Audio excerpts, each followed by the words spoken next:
on a un modèle multimodal ici, mais en version type SLM, quoi, donc pas type mini multimodal. On avait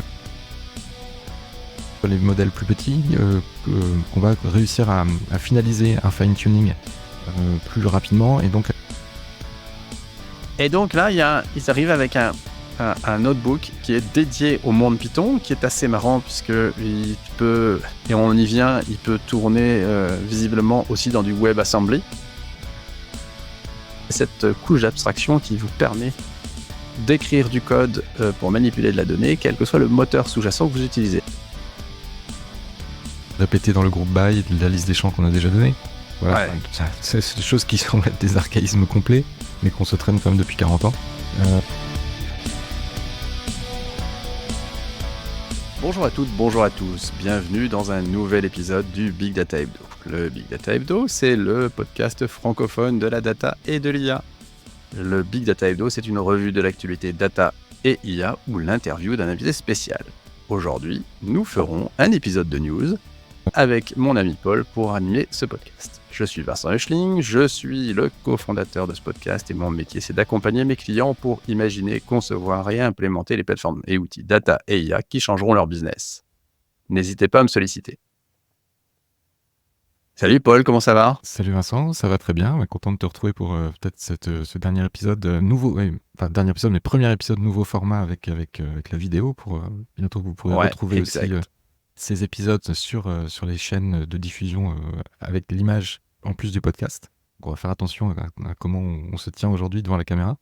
Et Exactement. Écoute, petite pause estivale et puis voilà, fin de cycle aussi professionnel pour moi. Je redémarrerai en septembre avec un nouveau poste, mais ça je vous en reparlerai sûrement quand on se recroisera sur les rendez-vous de la rentrée qu'on donnera en fin d'épisode.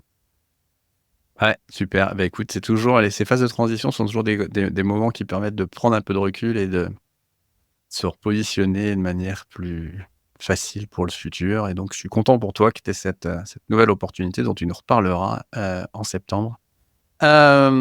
Alors, tous les vendredis ne se ressemblent pas, puisque si on avait enregistré cet épisode il y a une semaine, je pense, Paul, qu'on aurait eu du mal à l'enregistrer, puisque ta méga dépendance au monde Microsoft t'aurait été fatale, je suis sûr. Et oui, je resterai de toute façon en septembre très lié quand même à l'éditeur de Redmond, qui a eu quand même des difficultés dans les médias vendredi dernier, effectivement, avec le blue screen of death. Vous connaissez, si vous avez eu des post Windows, vous connaissez cet écran bleu là qui se produit quand il y a une erreur. Alors une erreur assez profonde, on va dire, dans le lancement de l'OS, donc au niveau de ce qu'on appelle le kernel Windows. Et là, il y a à peu près 1% des PC Windows 7 et supérieurs qui ont connu cet écran bleu vendredi dernier. Alors, on sait... C'est que 1%. 1%, oui, c'est quand même... Enfin, voilà, je vais rétablir quelques chiffres qu'on va être face actuels par rapport à ce qu'il y a pu avoir dans certains On médias. a eu l'impression que c'était 50%, quoi. C'est ça qui est fou. Voilà, et alors, bon, c'est un petit peu une blague, mais les personnes qui sont restées sous XP n'ont pas eu le problème. Voilà, donc peut-être qu'ils ont bien fait de pas migrer trop vite. Mais voilà, qu'est-ce qui s'est passé concrètement ? Alors, on s'est posé la question de savoir si c'était une cyberattaque mondiale, finalement. Alors, c'est l'Australie qui a commencé à se réveiller, puisqu'on s'est les premiers à se réveiller sur la planète, vendredi avec ces problèmes d'écran bleu. Donc, est-ce que c'était une cyberattaque mondiale ? Eh bien, en fait, c'est plus tordu que ça. C'est en se protégeant contre les cyberattaques qu'on a été victime, pour certains, de cet écran bleu. Alors, pourquoi ? Parce que la société CrowdStrike, donc un éditeur d'antivirus, de spécialiste en cybersécurité, et a poussé une mise à jour de son produit, donc qui est quand même assez utilisé surtout sur les versions professionnelles de Windows, a poussé une mise à jour de son produit contenant une petite boulette, on va dire, pour les développeurs qui ont commis ça, donc qui était une écriture alors, Jérôme aurait expliqué ça. Mais une écriture, dans un espace mémoire protégé qui était voilà. interdit parce que la démarche qui consistait à dire je mets le pointeur 00 quand je ne sais pas où je dois écrire était une convention entre développeurs. Et je résume aussi parce que je n'ai pas la compétence de Jérôme pour le faire, mais et c'est passé à la trappe lors du build et lors de la mise en produit. Enfin, lors du dispatch du truc, sachant que c'est ça le drame, c'est qu'effectivement, ils ont des cycles extrêmement courts pour répondre aux failles 0 day. Et la société CrowdStrike commence à communiquer sur les raisons, effectivement, pourquoi en fait, ce bug est passé. Alors, c'est la stratégie de test, a priori, qui ne l'a pas relevé. Effectivement, on sait que maintenant, avec des stratégies CI/CD ultra puissantes, ultra rapides, complètement automatisées, finalement, on s'en remet à la qualité des tests qui ont été écrits. Et là, visiblement, les tests n'étaient pas assez complets. Donc, voilà. Un petit week-end de 3 jours pour les personnes qui ont connu l'écran bleu la semaine dernière, et puis peut-être une sacrée frayeur au niveau mondial, mais effectivement, voilà, lié à cette société. 1% de PC, la capacité de paralyser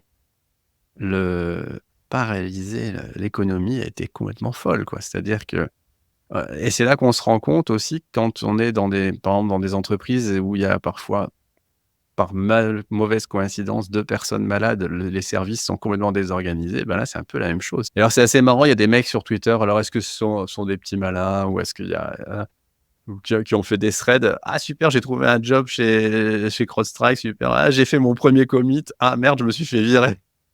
Oui, c'est un formateur belge justement sur toutes les notions de fake news, etc., qui a pris le truc dès le début, qui a fait un petit photomontage, genre qui est très mauvais en plus. On voit vraiment qu'il a collé sa tête sur celle d'un employé de CrowdStrike, Ouais. et il a eu son buzz quand même interplanétaire Ouais, j'ai trouvé là-dessus. ça marrant. Et oui, c'était bien joué de sa part, mais effectivement, il a démontré, voilà, il a prouvé que aujourd'hui, on avait toujours, enfin, on a comme toujours un autre biais de confirmation que quand on voit quelque chose qui nous semble évident et qui est l'explication la plus simple, allez, hop, c'est le fameux rasoir d'Occam, on prend l'explication la plus simple parce que c'est celle qui nous satisfait le plus.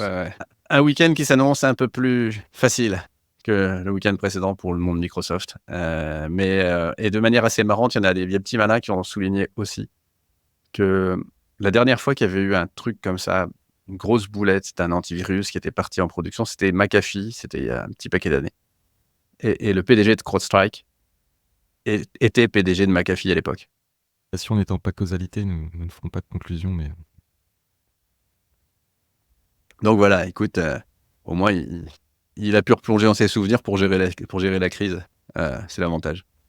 Donc excellent. Donc j'avais dit que j'allais troller, mais le troll a été limité. Depuis que je fréquente le monde Microsoft, que je vais à des événements Microsoft, dont on n'a pas eu l'occasion de parler d'ailleurs, Paul, c'était un super truc ce que vous avez organisé, cette Summer Fabric Party. Fabric Summer Party, rapidement 2 mots, après on attaquera les news, mais effectivement c'est sur l'initiative donc des auteurs. On avait reçu Marie Aubert, mais qui est accompagnée de Mathieu Roy et Charles-Henri Sauger. On coécrit le premier livre francophone sur Microsoft Fabric. Donc on a animé à 12 speakers, qui était un sacré défi sur 4 heures, une session de présentation, d'initiation, alors, mais avec la pratique, parce qu'il fallait, toi tu faisais partie, Vincent, des participants. Ouais. Il fallait pratiquer en même temps, il fallait suivre les 12 speakers qui ont couru pendant une demi-heure chacun. Et c'était assez raide. Avec l'objectif de voir la plateforme de bout en bout, parce que c'est une plateforme effectivement de bout en bout. Vous pourrez retrouver les épisodes où on a présenté Fabric.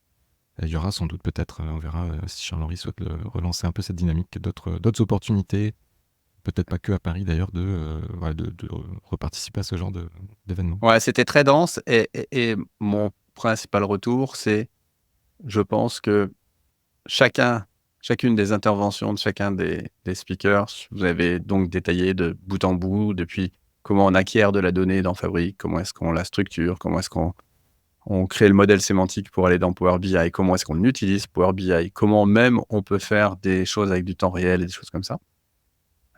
Presque chacune de ces rubriques aurait pu faire l'objet des 4 heures, quoi. Presque, j'ai envie de dire. Tant c'était dense, et moi j'ai vraiment trouvé ça vraiment super bien. Donc pour dire, moi je suis arrivé avec mon MacBook, j'ai fait l'intrus dans la salle, je suis arrivé avec mon MacBook et comme navigateur Chrome, et donc ça marche, il n'y a pas de problème, vous n'avez pas de sujet là-dessus, pas besoin de mettre une VM, j'avais une VM Windows au cas où, et j'en ai pas eu besoin, donc c'est le tour de force. Non, c'était vraiment super, et j'ai eu beaucoup de plaisir à suivre cet événement. Bravo à tous pour cette organisation hors pair. Nous sommes le 26 juillet. évidemment qu'on ne va pas pouvoir passer à côté des LLM tant les annonces de ces derniers jours ont été un peu folles, aussi bien du côté de la maison historique du LLM qui est OpenAI, que de ses contradicteurs, avec notamment Meta qui est allé de sa petite sortie. Et oui, pas de trêve olympique pour les LLM, hein, ça sera alors c'est toujours compliqué avec les annonces sur les LLM, enfin compliqué pour la première société qui va lancer sa première annonce. Vous savez, c'est comme les fameuses célébrités qui décèdent le même jour, c'est toujours le plus célèbre des deux qui l'emporte. Et ben là, la première annonce qui est arrivée dans l'ordre chronologique sur ces derniers jours, c'est GPT-4o mini. Alors, on sent qu'OpenAI, là, ils n'ont toujours pas de feuille de route annoncée sur un GPT-5. Ça commence peut-être un peu à titiller d'ailleurs les personnes qui beaucoup cette société-là. Alors, qu'est-ce que c'est GPT-4o mini? C'est un petit peu finalement le pendant de GPT-4o, donc O pour Omni, hein, donc on a un modèle multimodal ici, mais en version type SLM, quoi, donc enfin type mini multimodal. On avait évoqué déjà des modèles comme Phi par exemple.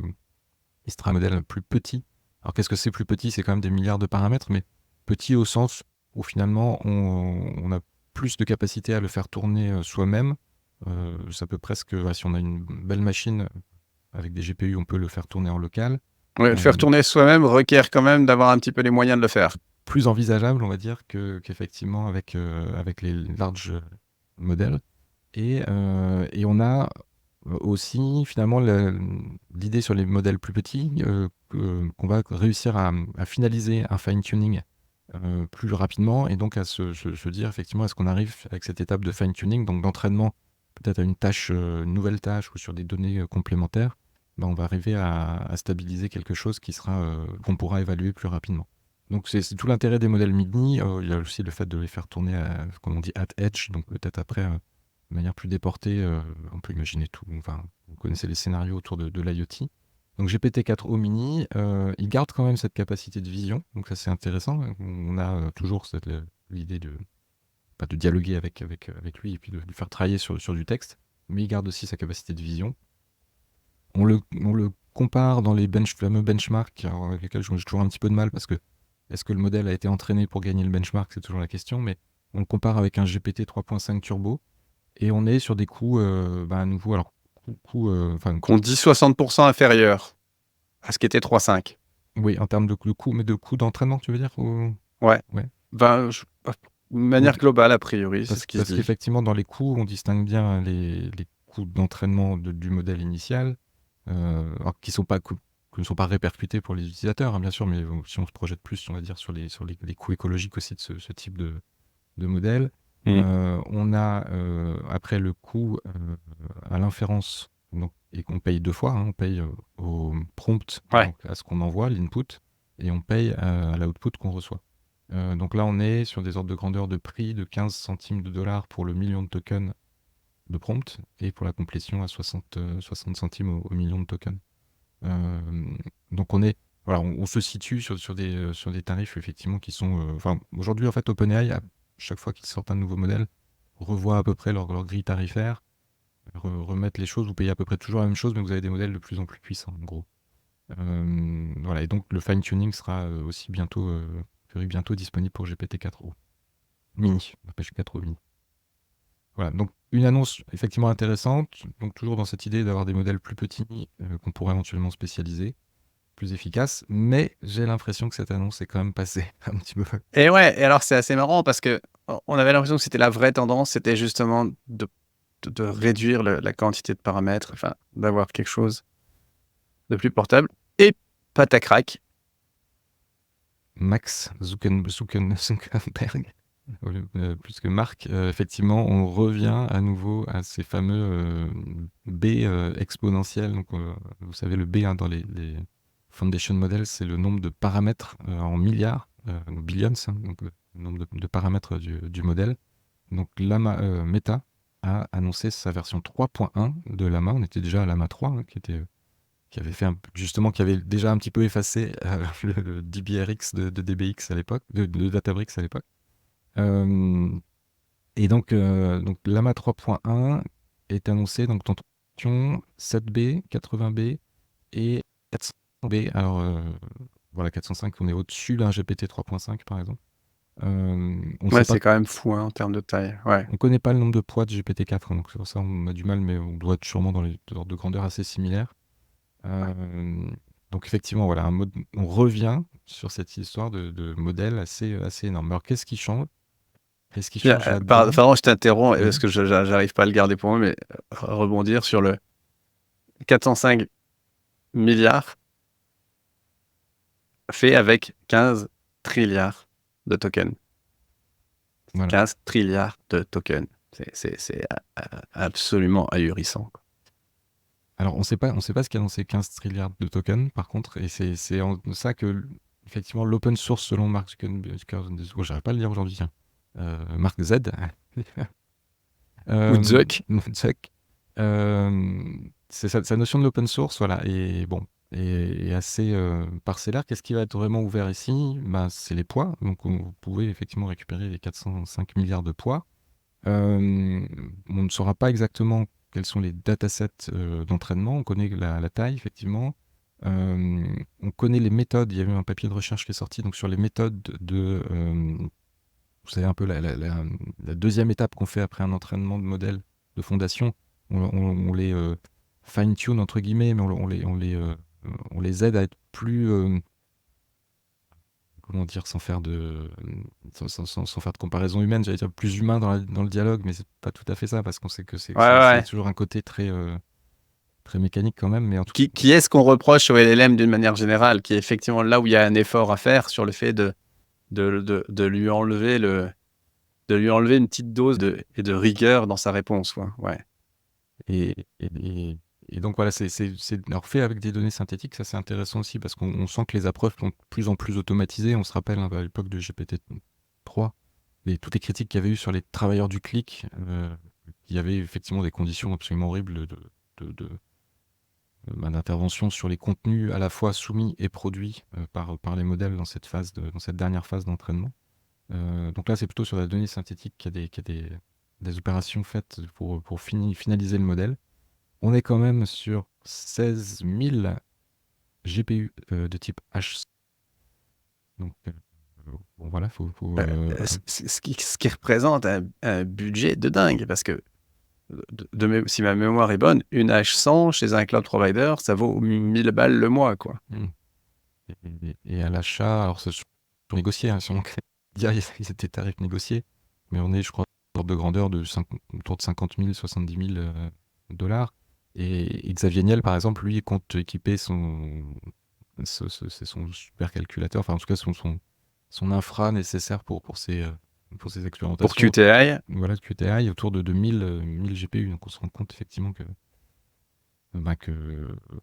construire des modèles de cette taille-là, c'est un investissement complètement faramineux qui est absolument pas à la portée de tout le monde, quoi. Donc, et on verra juste après. Et même utiliser ces modèles n'est pas forcément à la portée de tout le monde sans faire appel à un service managé. Et c'est un truc sur lequel on reviendra d'ailleurs juste dans une ou deux news plus tard.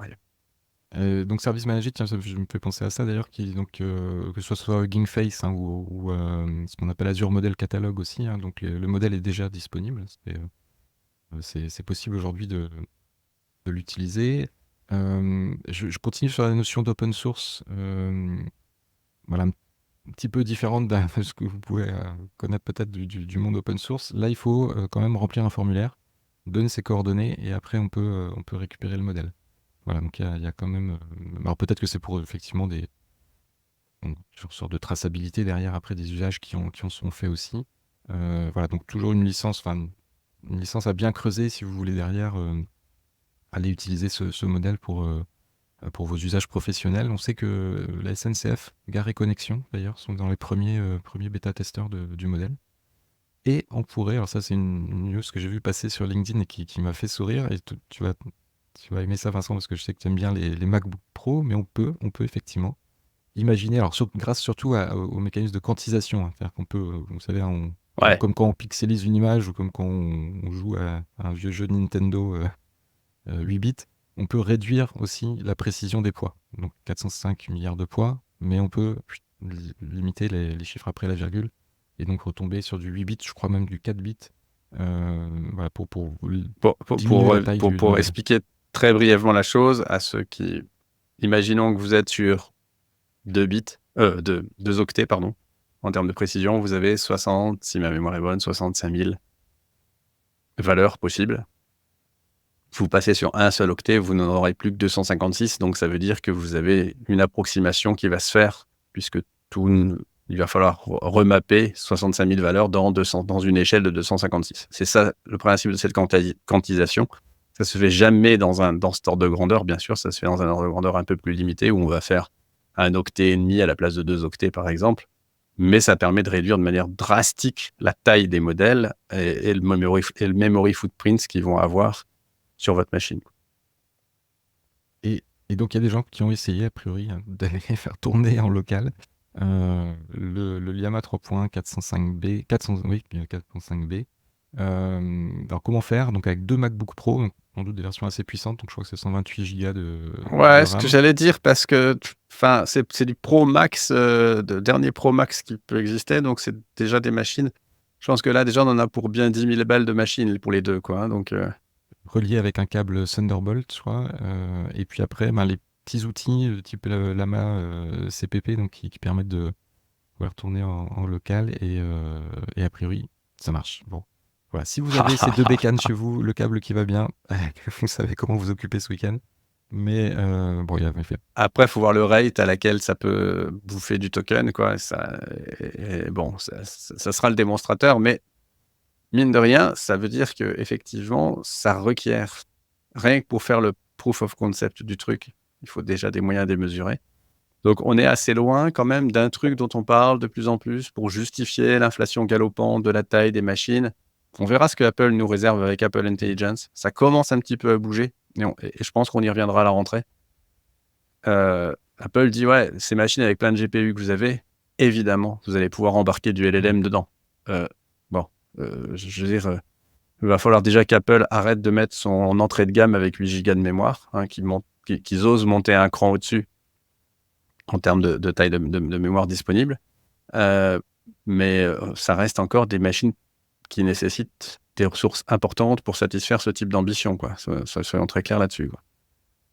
Mais c'est peut-être, je te rejoins là-dessus, hein, c'est peut-être une tendance qu'on va voir quand même s'affirmer, hein, de fait de tourner les modèles de fondation en local. On peut penser au Copilot plus PC là, de Microsoft. Donc, on fait par exemple dans Paint de Microsoft, on a un DALL-E intégré. Apple, effectivement, il y a 2 options, hein, c'est soit vous utilisez le modèle embarqué sur le smartphone, ou vous allez attaquer un endpoint d'OpenAI. Ici, on voit qu'il y a quand même... je pense que le 405B n'est pas forcément ultra nécessaire, mais on arrive à avoir des modèles qui peuvent s'exécuter localement. Et parce que derrière, c'est pas soutenable en termes de... Google a fait des déclarations récemment là-dessus, en termes effectivement d'infra, parce que on a beau parler de dématérialisation, tout à un moment se passe dans des machines physiques qui sont dans des data centers physiques qui utilisent des ressources minières physiques. Voilà, donc rien n'est finalement si dématérialisé que ça. Et ça va être difficilement soutenable si on a une telle croissance des activités autour de l'IA. J'essaie de retrouver dans Génération Do It Yourself. Si vous ne l'avez pas écouté, l'épisode du podcast Génération Do It Yourself. Et en plus, si vous voulez trouver des moyens d'expliquer tous ces LLM à des gens qui ne sont pas du sérail, le 397 de Génération Do It Yourself recevait Yann Lequin. Yann Lequin disait les LLM, c'est vraiment pas ça, quoi. C'est de la mauvaise IA, donc on a matière à faire beaucoup mieux. Donc, même en pensant ça, ils arrivent à continuer à faire des efforts pour rester dans le game là-dessus. Donc, ils sont vraiment, vraiment balèzes. Donc, moi, je suis assez stupéfait de tout ça, quoi.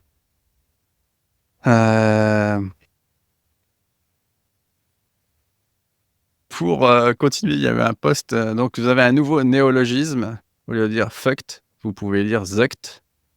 Puisqu'il y a Gary Marcus, qui est sur son Substack, a écrit un article en disant « Why OpenAI may be well completely zucked ».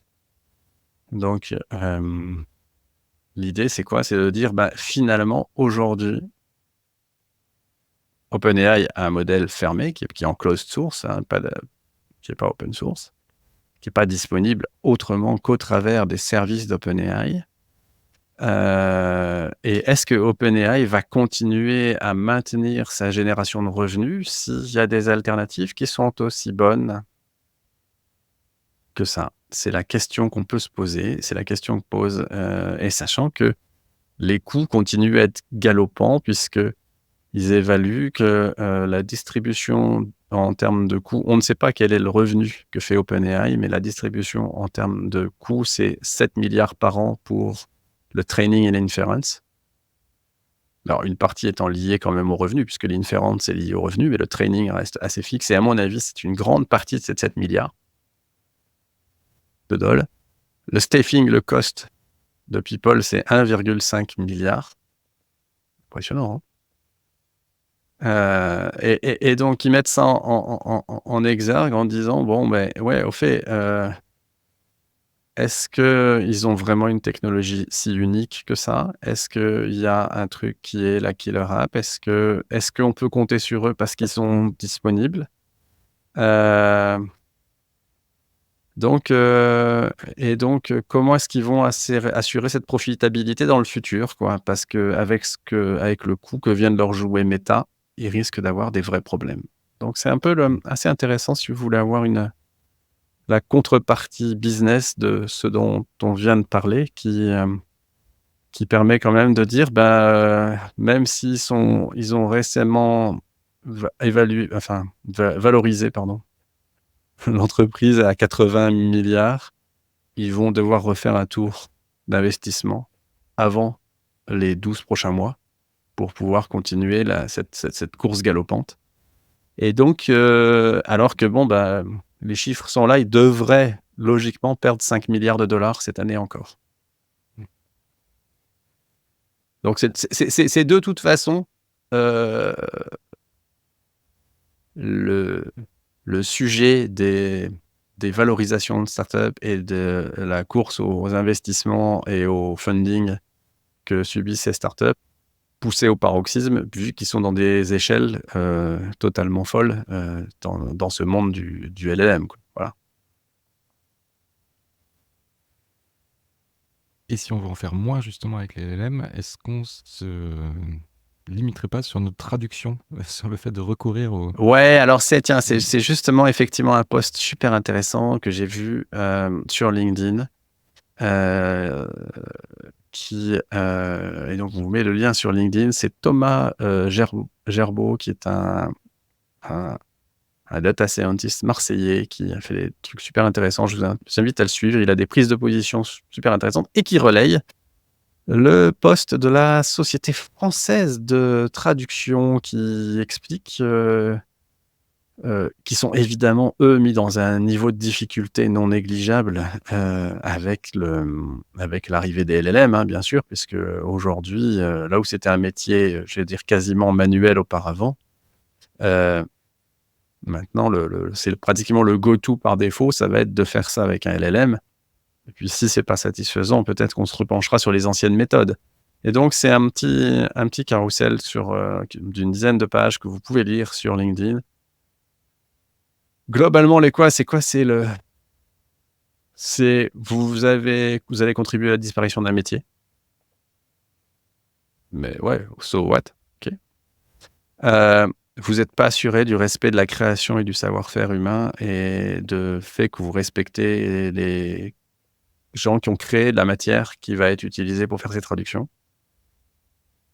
Vous n'avez aucune transparence. Donc, il y a des vrais sujets là-dessus sur lesquels ils alertent. C'est une lecture assez intéressante. Ça permet aussi de mettre un prisme sur ce que beaucoup de gens peuvent ressentir quand les gens pensent qu'il y a une menace pour leur métier. Là, on est en plein dedans, quoi. Et c'est un vrai sujet d'intérêt par rapport à ça. Et donc, c'est la défense légitime d'une profession, c'est cette question de la propriété intellectuelle, la qualité linguistique aussi. Ils mettent ça en avant. Ils disent à un moment donné, si vous voulez avoir des gens qui ont un peu de sensibilité, qui veulent de bout en bout raconter quelque chose de cohérent sur l'ensemble de ce qu'ils traduisent, seul un linguiste humain va pouvoir vous l'assurer.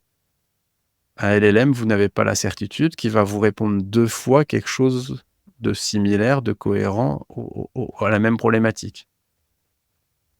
Et donc cette capacité de nuance et de contextualisation, seul un humain va pouvoir vous l'apporter. Cela étant, pour avoir moi un petit peu plongé dans ces métiers, entre le moment où il y a un traducteur qui peaufine le texte, ainsi de suite, et le texte brut reçu, ou le son, l'image reçue et ce qui en sort à la fin, il y avait déjà depuis très longtemps des outils de traduction automatique qui étaient utilisés pour dégrossir le boulot. Hein. Donc, on est que dans la continuité, sauf que là, le LLM va énormément plus loin et surtout est accessible à des non-initiés pour pouvoir faire le boulot. C'est-à-dire que, effectivement, moi qui suis très loin de parler et encore moins d'écrire un anglais parfait, je ne peux m'empêcher de soumettre à ChatGPT ce que j'essaie de traduire en anglais pour faire l'exercice d'ailleurs de traduction en reverse pour dire est-ce que le truc que j'ai écrit en anglais veut bien dire ce que je veux dire en français, quoi. Et ça, c'est beaucoup plus accessible que ça pouvait l'être sur ces outils qui étaient des outils extrêmement coûteux auparavant que pouvaient utiliser les boîtes qui faisaient de la traduction. Donc, on va voir, à mon avis, plein de métiers qui vont commencer à s'élever sur ces typologies de sujets, quoi. Voilà. Et qui seront, et ce sera des choix de société, selon les domaines. Hein. On peut penser à l'éducation, on peut penser à effectivement au choix artistique où finalement, quand on refait une traduction d'un roman, je pense au Don Quichotte de Cervantes, il y a eu énormément de traductions qui sont sorties, même dans la même langue, il y a plusieurs versions qui sont plus actuelles, qui traduisent aussi la lecture d'une personne, hein, qui est en l'occurrence le traducteur ou la traductrice. Donc oui, il va rester sans doute des niches aussi pour cette création très forte, mais voilà, on voit un bouleversement sur les tâches les plus effectivement les plus automatisables par ces outils. Ouais, c'est clair. Donc effectivement, j'ose imaginer que le mois d'août, de toute façon, ça ne va pas s'arrêter. Hein. On aura plein de nouveautés à vous faire part sur ces sujets de LLM à la rentrée. Mais là, c'est-à-dire qu'on ne s'attendait pas quand même à ce que ce soit aussi mouvementé sur cette fin juillet. On va passer sur le data engineering, mon cher Paul. Et vous le savez, je vous ai pas mal parlé des Jupyter Notebook, des choses comme ça ces derniers temps. Et un petit nouveau qui est arrivé avec plein de promesses sympas, qui s'appelle, qui dit c'est The Future of Python Notebooks. Alors, de manière assez marrante, puisque Jupyter Notebook tient son nom, puisque c'est Jupyter, c'est Julia, Python, R. Et 99% des gens font dans Jupyter du Python. Je vais m'insurger pour la communauté des développeurs en R, mais il en reste quelques-uns. Non, mais les gens en R, moi, j'ai fait beaucoup de R par le passé, je faisais du RStudio, je faisais pas du Jupyter, quoi. Tu vois, je veux dire, à un moment donné, soyons clairs. Et donc là, ils arrivent avec un notebook qui est dédié au monde Python, qui est assez marrant puisque il peut tourner visiblement aussi dans du WebAssembly. C'est-à-dire que vous pouvez l'embarquer dans un browser sans avoir besoin d'avoir des choses. Donc, ça peut commencer à faire germer certaines choses en termes de killer app qu'on pourrait faire là-dessus. Et il résout différentes choses qui étaient un peu déplaisantes parfois dans un Jupyter Notebook. On a tous fait un Jupyter Notebook où c'est un outil expérimental. On fait quelque chose d'une cellule. On modifie la valeur qu'on avait fait dans la première cellule dans une deuxième cellule. On remodifie. Et puis à la fin de l'histoire, on l'exploite dans une dernière cellule. Et puis quand il s'agit avant de faire le commit, on dit on va faire du nettoyage. Et on enlève les cellules intermédiaires, mais hop, passe à la trappe une modification qu'on a pu faire. Et donc, la dernière cellule, vous voulez la réexécuter, et elle ne marche plus parce qu'elle n'a plus la valeur qu'elle utilise. Et bien là, il résolve ce truc-là en permettant de faire de pouvoir sérialiser les valeurs, les variables en dehors des cellules. donc de pouvoir maintenir le state des variables tout du bout. Et puis aussi, ils ont tout de suite pris le pli. C'est un autre feature super intéressante. Vous vous souvenez, souvent on a dit ces derniers temps, on va pas faire du Jupyter Notebook s'il s'agit de livrer un proto à quelqu'un pour faire un démonstrateur de quelque chose. Et là, eux, ils ont fait un peu le bridge avec ce que pouvait faire un Streamlit en permettant de binder des éléments du UI à l'intérieur de votre page de notebook. Et donc de pouvoir livrer ensuite une application autonome qui ne soit plus un notebook pour pouvoir livrer un prototype à des clients. Et ça, c'est une feature super intéressante de ce point de vue-là. Et donc, c'est vraiment assez intéressant. Alors, c'est tout frais. Pour être très franc avec vous, je l'ai vu il y a 2 heures, cette news. Je ne l'ai pas encore testé. Donc, je pense que je reviendrai là-dessus assez rapidement. Et ils ont vraiment des trucs super intéressants aussi sur l'exploration de données, où vous pouvez faire des graphes, un nuage de points, pouvoir souligner dans le nuage de points, sortir une table de données avec ça. Enfin, il y a vraiment, a priori, des choses super intéressantes qui peuvent être faites là-dessus. Ça a vraiment été repensé pour résoudre les problèmes auxquels et nos attentes qu'on peut avoir actuellement. Donc, vraiment, super produit. Allez, je vous promets, pour le prochain épisode à la rentrée, je vous en parlerai plus. Je vais occuper mes matins avant que la famille soit levée pendant les vacances à regarder ce truc-là. Mes premières réactions à chaud aussi, c'est pour être un grand utilisateur de notebook quand même, de par mon futur ancien métier de data scientist. Le Jupyter Notebook, effectivement, je pense qu'il était devenu obsolète au sens où il fallait quand même, dans les entreprises, avoir cette installation du serveur Jupyter, avoir les autorisations d'accès, et puis on se rend compte quand même qu'il y avait pas mal de porosité aussi après pour les environnements. Voilà, c'était pas forcément évident. Je pense qu'on est maintenant quasiment tous passés en data science au fait d'être dans un IDE, par exemple Visual Studio Code, avec les extensions qui permettent d'écrire des... Je crée mon nouveau fichier. Au lieu de mettre quand j'explore la donnée, je mets pas .py à la fin, je mets .ipynb. Et voilà, je sais que je vais avoir des cellules interactives et je vais pouvoir aller plus vite pour explorer. Ouais.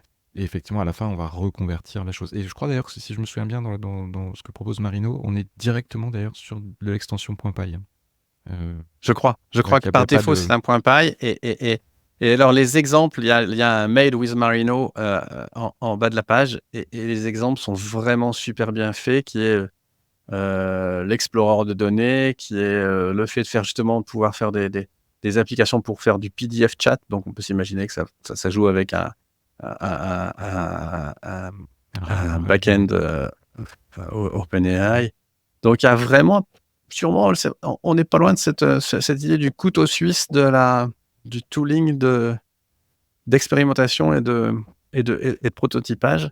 Et il y a notamment aussi cette drill down into data qui m'intéresse, moi, au plus haut point, puisque je vais pouvoir charger les statistiques. C'est mon side project de l'été. J'ai récupéré toutes les statistiques de performance de véhicules sur les courses du World Endurance Championship, donc les courses qui sont notamment Le Mans. Et donc, je vais pouvoir décortiquer ça, qui sont les équipes qui ont passé le plus de temps au stand, et ainsi de suite. Et je vais m'amuser comme un petit fou avec ça. Donc, je pense que j'ai trouvé un bon prétexte à mettre ça en route. Donc, c'est chouette. Et puisqu'on est dans les Python et dans la data, c'est, je crois, Michel Karadec qui, sur le Slack, nous a fait remonter. La Bretagne est à l'honneur, puisque il est rennais, notre ami Michel, qui nous a fait remonter un post qui parle de Ibis. Ibis, on en a déjà un tout petit peu parlé. Vous savez, Ibis, c'est cette couche d'abstraction qui vous permet d'écrire du code pour manipuler de la donnée, quel que soit le moteur sous-jacent que vous utilisez. Alors, moteur sous-jacent, ça peut être l'historique Pandas, ça peut être du Polars, ça peut être du DuckDB, et ça peut être plein de moteurs SQL aussi. Et donc, vous écrivez un seul code, et derrière, vous allez pouvoir pousser ça vers plein de moteurs différents. Et donc, ils font un petit comparo en termes de performance entre Ibis, Pandas, Polars en direct et Polars en lazy, c'est-à-dire qu'il ne s'exécute que quand il a besoin de sortir. Vous imaginez, vous faites plein de transformations et c'est un peu comme sur Spark, quand on avait le compute qui se lançait lors du collect ou lors de ce genre de choses-là, là, c'est un peu la même chose qui va se passer. Et vous avez aussi du Polar's Lazy Streaming. Alors ça, j'ai jamais regardé, mais à mon avis, à s'imaginer, ça peut permettre de faire des choses. Et puis, il y a aussi des choses autour de DuckDB, de Data Fusion là-dessus. Et donc, les performances sont assez intéressantes. Ça prend je sais plus combien, il y a 25 requêtes différentes du TPCH. Le jeu de données fait 1 Tera et à nouveau, vous allez dire, on parle beaucoup de MacBook Pro dans cet épisode. C'est sur un MacBook Pro, certes avec 96 Go de mémoire, donc qui n'est pas le MacBook Pro de Monsieur Tout-le-Monde, que ces datasets ont été décortiqués. Et je crois que, si je ne dis pas de bêtises, ça va même jusqu'au fait de dire, si vous aviez ces opérations à faire, vous allez pouvoir, sur la base de prix de VMGCP, le faire pour telle valeur, si tant est que vous le fassiez tout le mois. Parce que c'est là où c'est intéressant sur ce genre de moteur, c'est bien évidemment de le faire de faire tourner les VM que le temps dont vous en avez besoin. Et d'ailleurs, à la rentrée, j'espère que j'en aurai fini avec ça, je pourrais vous parler de projets que j'ai menés là, où on a downsizé des applications qui tapent dans des grosses bases de données pour faire ça au-dessus de fichiers DuckDB. Et c'est des exercices assez intéressants et qui économiquement permettent d'avoir un levier assez dément chez les clients. Et donc pour revenir, je cherche là. Il y avait un truc qui parlait effectivement synthétique en termes de performance. Alors Data Fusion et DuckDB se tiennent un petit peu en termes de performance. Les deux sont assez proches là-dessus. Et par contre, les autres plus classiques, qui sont plus liés à de la data analyse, qui sont Polars et Pandas, sont quand même assez loin en termes de performance derrière. Mais ça n'étonne personne. Mais donc, j'ai jamais joué avec Data Fusion. Ça vaut peut-être le coup de regarder un petit peu ce que ça donne en termes de performance sur des... Alors après, il y a toujours cette question qui est de dire, est-ce que un 1 terabyte de données tel ou tel est plus performant, et que si j'ai plutôt quelque chose de raisonnable de 20 gigas de données, je vais avoir des écarts de performance qui vont être négligeables. Et donc, est-ce que ça vaut le coup de réapprendre quelque chose de différent? Mais c'est peut-être là où est l'intérêt d'apprendre Ibis et de se dire que vous travaillez systématiquement avec Ibis en front, c'est que vous pourrez interchanger le moteur sous-jacent.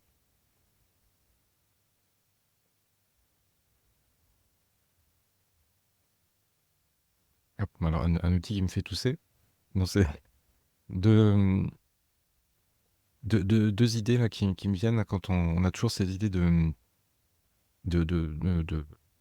surcouche finalement sur différents produits. On a sûrement quand même des gestions de data types, enfin vraiment. Est-ce qu'on arrive à trouver des types de données qui fédèrent? On sait qu'il y a plein de subtilités entre les différents outils de stockage.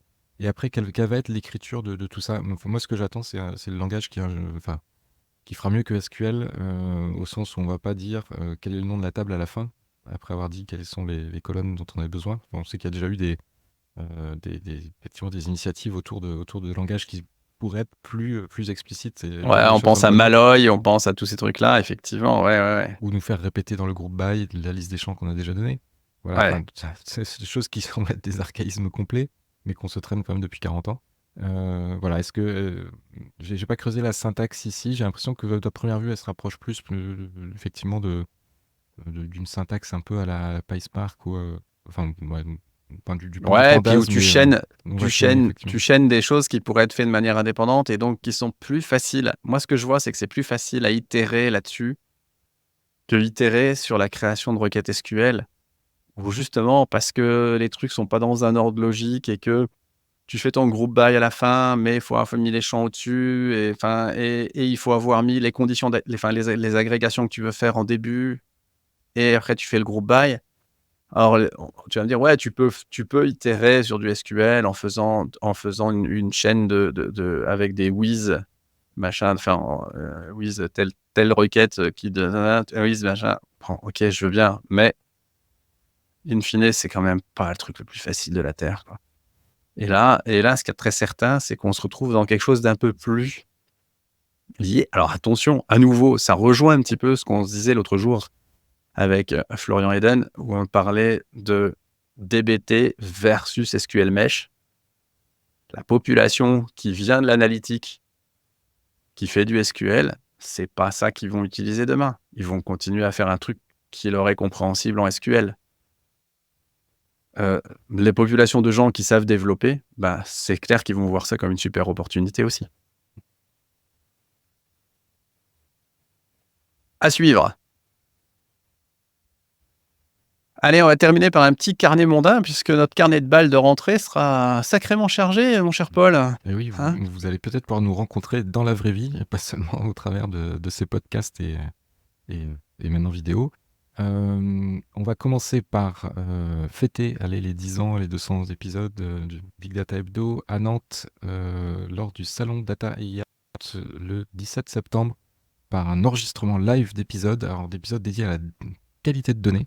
C'est un sujet quand même que Vincent qui te tient à cœur et ça pouvait être la bonne idée d'en discuter avec vous en live pendant cette session qu'on fera en fin d'après-midi de mémoire. Vous regardez le programme, il y a plein d'autres choses intéressantes de toute façon. Sur ce salon, 17 septembre, c'est gratuit, mais il faut quand même penser à prendre son billet assez tôt. Et puis si vous êtes dans le coin, si vous avez l'intention de passer, un petit mot dans le Slack et on pourra s'organiser pour se voir à cette occasion. C'est toujours mieux en préparant un petit peu les choses. Et ça continue, Paul. Tu as d'autres on devrait effectivement recroiser le monde de la Big Data à Paris. Alors je crois que maintenant ça s'appelle aussi Big Data and AI, forcément, je pense. Donc le salon historique à Paris, 15 et 16 octobre. Et moi, je serai le lendemain à Lille pour le Power 365. Alors effectivement, ma nouvelle casquette fera que je vais toucher un petit peu plus de produits dans l'écosystème Microsoft. Et je reviens un petit peu aussi dans le monde de la Power Platform. Donc je parlerai, mais là, ça sera pour parler quand même intelligence artificielle. Donc sur un événement qui est lillois. Qui se fait donc organisé par Guillaume et Amélie là, qui sont vraiment des super personnes là, pour faire tourner localement un bel événement public. Donc Power 365 le 17 octobre et on continue en novembre, Vincent, avec de la data toujours. Et oui, il y a la Forward Data Conference qui est organisée par Imaya, nos amis d'Imaya, mais pas que, il y a Blef est impliqué aussi. Blef est impliqué dedans, Christophe Blefaric nous avons reçu ici, et aussi le Slack et la communauté Modern Data Network. Donc c'est plein de beaux mondes qui organisent un très bel événement, et ils ont annoncé, pas plus tard qu'aujourd'hui, d'ailleurs, que l'un des speakers serait Joe Rice, qui est, pour ceux qui ne le connaissent pas, le co-auteur du best-seller Fundamentals of Data Engineering, qui est paru en 2022. Et peut-être que, Paul, tu feras partie des heureux speakers. Ou spectateurs, on verra. Ou spectateurs. Moi, je serai spectateur. Et ben voilà, cet épisode s'arrête là. On a bien balayé les dernières news. Évidemment, on n'est jamais exhaustif. Il y a beaucoup de gens qui viennent nous voir après un épisode en disant « Mais pourquoi vous n'avez pas parlé de ce truc-là ?» C'est quand même important. Et on ne peut pas tout faire. Nous sommes fin juillet, donc on va vous souhaiter d'excellents repos estivaux si vous avez la chance de prendre des vacances. Et puis sinon, de bien profiter des Jeux Olympiques qui démarrent ce jour à Paris. Et puis on espère que vous avez eu autant de plaisir à écouter cet épisode que nous en avons eu à l'enregistrer. Et on vous retrouve très bientôt. À bientôt.